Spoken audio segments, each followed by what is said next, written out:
ये सब एक धुआं है और ये कोशिश कर रहे हैं कि असल इनका मकसद क्या है कि देश में एनपीआर हो, एनआरसी हो। अगर मेरे ही देश में मैं स्टेटलेस बन जाऊंगा महज इस बुनियाद पर कि मेरे दादा का बर्थ सर्टिफिकेट मेरे पास नहीं है, तो फिर क्या मैसेज दे रहे हैं आप? हैदराबाद की आवाम इस पार्लियामेंट के इलेक्शन में इस कानून के खिलाफ वोट देगी कि CAA को, आप सिर्फ CAA से नहीं, CAA को आपको एनपीआर और एनआरसी से जोड़कर देखना जरूरी है। क्या अमित शाह पार्लियामेंट में मेरा नाम लेकर नहीं कहे थे कि ओवैसी जी एनपीआर एनआरसी भी आएगा?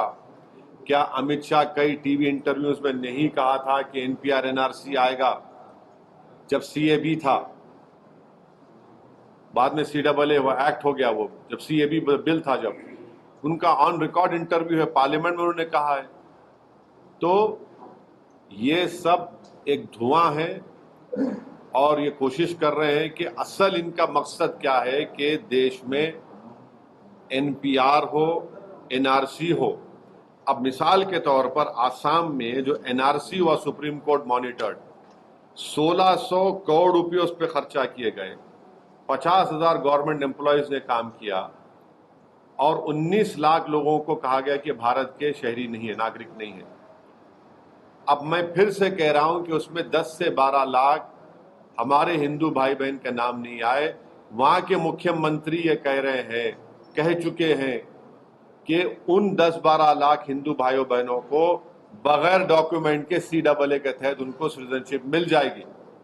अब जो 1 से 1.5 लाख जिन मुसलमानों के जहां नाम नहीं आए, वो तो एक्ट में नहीं आएंगे, CAA में, उनको तो फॉरेनर्स ट्रिब्यूनल जाना पड़ेगा। ये कौन सा इंसाफ है, बताओ मेरे को आप? यही तो हम कह रहे हैं कि जो आसाम में आपने सुप्रीम कोर्ट मॉनिटर कर लिया है, उसको आप देश में करना चाहते हैं।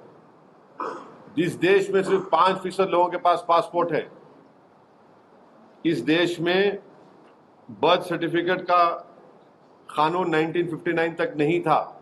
1996 में सरकार ने कहा कि सिर्फ 50% इंडियंस के पास बर्थ सर्टिफिकेट है।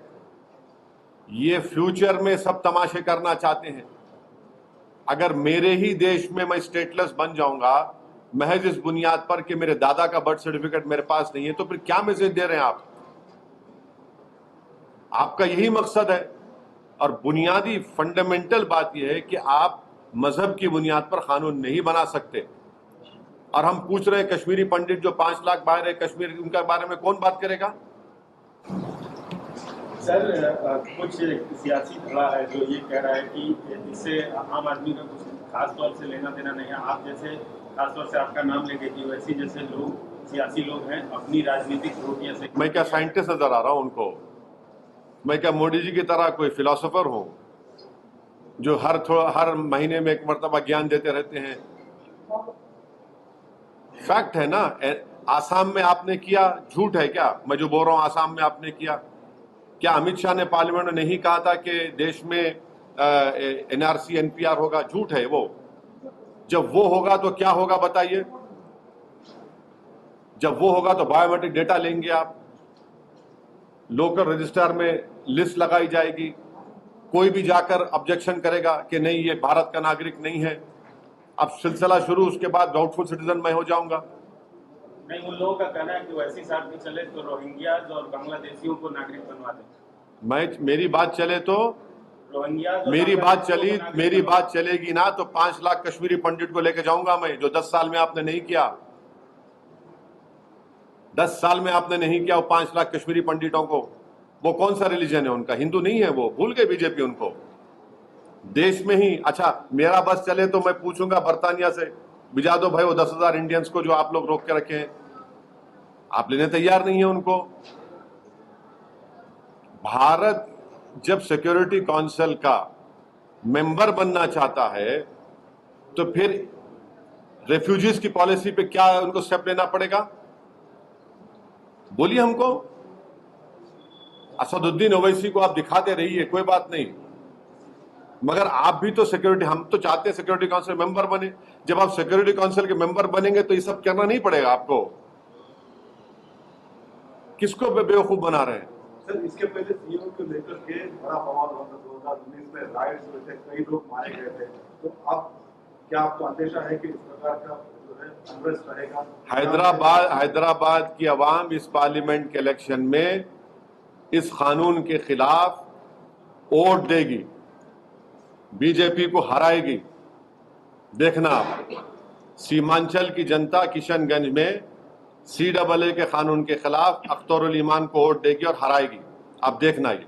सीएए के सबसे बड़े पैरोकार और सूत्रधार आज आपके शहर में हैं, आपको कुछ कहना है? मैं जो कह रहा हूं उन तक सुनाई देगा, आप लोग पहुंचा देंगे उनको मालूम भी हो जाएगा। उन्होंने पार्लियामेंट में ये कहा था, मेरे तरफ नाम देखकर कहा था, देख लीजिए NRC होगा, NPR होगा। क्यों होगा भाई, क्या मतलब उसका? यही तो आप करना चाह रहे हैं। मैं फिर से कह रहा हूं, आसाम में 19 लाख लोगों के नाम नहीं आए। सुप्रीम कोर्ट मॉनिटर्ड NRC करने के बाद 16 कितना पैसा खर्चा किया था? 1600 करोड़। उसमें से करीब 10 से 12 लाख हिंदू भाइयों के नाम नहीं आए। उनको तो दे देंगे सिटीजनशिप आप। जो 1 से 1.5 लाख मुसलमान के नाम नहीं है वो क्या करेगा? और हेमंत बिस्व शर्मा बोल रहे हैं कि कोई जरूरत ही नहीं है कागज की भी, तो कागज रद्दी वाले का जाएगा। वही तुम बोल रहे थे। सर, अगर वो ऐतराज कर रहे हैं, असम में जो कुछ हुआ वो एक अलग केस है। क्या अलग केस है? नहीं, क्या अलग केस है? नहीं, कैसा बोल रहे हैं आप जब अच्छा, तो फिर आप ये कह रहे हैं कि NRC नहीं कराएंगे देश में, आप NPR नहीं होगा, सेंसस अलग है,